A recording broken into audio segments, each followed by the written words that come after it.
દોસ્તો, સૌંદર્ય અને ગ્લેમર ક્ષેત્રે ભારતે આંતરરાષ્ટ્રીય સ્થાન સ્થાપિત કર્યું છે અને ભારતની નારીઓ ઘણી વખત મિસ વર્લ્ડ અને મિસ યુનિવર્સનો ખિતાબ જીતી ચૂકી છે. આપણી બોલિવૂડ એક્ટ્રેસનો ક્રેઝ ન ફક્ત ભારતમાં પણ વિદેશમાં પણ અફલાતૂન છે દોસ્તો. પરંતુ આપણા દેશની મહિલાઓની સુંદરતા ફક્ત એટલે કે મિસ વર્લ્ડ અને મિસ યુનિવર્સના ટાઇટલ સુધી મર્યાદિત નથી. આઝાદીની ચળવળથી આજના રાજકારણ સુધીમાં એવું ઘણું બધું સારું યોગદાન આમનું રહ્યું છે. બ્રેન વિથ બ્યુટીએ ભારતના રાજકારણમાં એમ કહેવાય કે આ ભારતના રાજકારણમાં પણ પોતાના ઊંડા મૂળ રોપ્યા છે. પરંતુ શું દોસ્તો, તમે ઓળખો છો કે કોણ છે અત્યારના સમયના ભારતના સૌથી સુંદર મહિલા રાજકારણી? નહીં ને? તો ચાલો જાણીએ આવા મોહક મહિલા રાજકારણીઓ વિશે.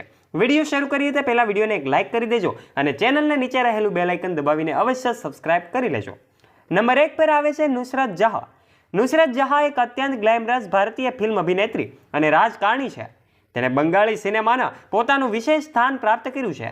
એનો જન્મ 8 જાન્યુઆરી 1990ના રોજ કોલકાતામાં થયો હતો. એમણે ભવાનીપુર એજ્યુકેશન સોસાયટી કોલેજમાંથી શિક્ષણ પૂરું કર્યું છે. 2019માં એમણે સક્રિય રાજકારણમાં ઝંપલાવી સાહસ ખેડ્યું છે અને બસીરહાટથી તૃણમૂલ કોંગ્રેસના ઉમેદવાર તરીકે ચૂંટણી લડ્યા હતા. નુસરત જહાંને 2011માં રાજ ચક્રવર્તીની ફિલ્મ શોત્રુથી ડેબ્યુ થયું હતું અને એની આગામી ફિલ્મ ખોખા 420 હતી. તેણે 2019માં નિખિલ જૈન સાથે લગ્ન કર્યા હતા. નંબર 2 પર આવે છે દિવ્ય સ્પંદન એટલે કે રમ્યા. ખૂબ જ સુંદર દેખાતા દિવ્યા સ્પંદનના એ ફિલ્મ જગતમાં લોકો રમ્યા તરીકે એમને ઓળખે છે. તે દક્ષિણ ભારતની જાણીતી અભિનેત્રી છે જેણે કન્નડ ફિલ્મો તેમજ તમિલ અને તેલુગુ ભાષાની ફિલ્મોમાં અભિનય કર્યો છે. તેનો જન્મ 29 નવેમ્બર 1982માં બેંગલુરુમાં થયો હતો. એમની પહેલી ફિલ્મ કન્નડ ફિલ્મ મૂસા જાઈ માતુ એ હતી અને જે વર્ષ 2008માં રિલીઝ થઈ હતી. આ ફિલ્મ ખૂબ જ સફળ રહી હતી. રમ્યાએ કર્ણાટકના માંડ્યા મત વિસ્તારમાંથી પેટા ચૂંટણી જીતીને 2013માં ભારતીય રાષ્ટ્રીય કોંગ્રેસના સભ્ય તરીકે રાજકારણમાં પ્રવેશ કર્યો હતો. દોસ્તો, નંબર 3 પર આવે છે અલકા લાંબા. અલકા લાંબા તેની તેજસ્વી તસવીર ઉપરાંત એની સુંદરતા અને સૌમ્યતા માટે પણ જાણીતી છે. માત્ર 19 વર્ષની ઉંમરે તેઓ કોંગ્રેસના વિદ્યાર્થી સંઘ NSUIમાં જોડાયા. યુવા સશક્તિકરણના ઉદ્દેશથી એમણે ગો ઇન્ડિયા ફાઉન્ડેશન નામે એક NGO શરૂ કર્યું હતું. 20 વર્ષથી વધુ સમય કોંગ્રેસ સાથે જોડાયેલા રહ્યા પછી તેણે આમ આદમી પાર્ટીમાં જોડાયા અને ફેબ્રુઆરી 2015માં ચાંદની ચોકથી દિલ્હી વિધાનસભામાં ચૂંટાયા છે. નંબર 4 પર આવે છે અંગુલ લત્તા દેકા. અંગુલ લત્તા દેકા એક મોડેલ અને અભિનેત્રી એમ જ ભારતીય જનતા પાર્ટીના સુંદર નેતા છે. એમણે મુખ્યત્વે બંગાળી અને આસામી ફિલ્મોમાં કામ કર્યું છે. વળી તેની ફિલ્મનું નિર્દેશન પણ કરે છે.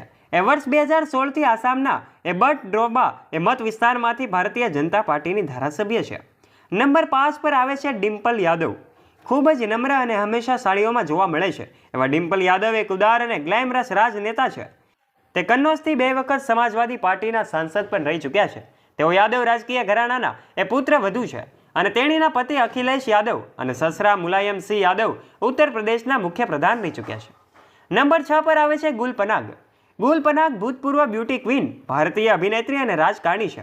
તેમણે વર્ષ 2003માં આવેલી ફિલ્મ ધૂપથી બોલિવૂડમાં એન્ટ્રી કરી હતી. તેણે ઘણી ફિલ્મો અને ટીવી સિરિયલોમાં કામ કર્યું છે. એમણે 2014ની લોકસભાની ચૂંટણી ચંદીગઢથી આમ આદમી પાર્ટીના ઉમેદવાર તરીકે લડ્યા છે. તો દોસ્તો, આ હતા દેશના સૌથી સુંદર મહિલા રાજકારણીઓની યાદી. આ વિશે તમારું શું કહેવું છે? તમારો મત પણ કોમેન્ટ બોક્સમાં કોમેન્ટ કરીને અમને જરૂરથી જણાવજો.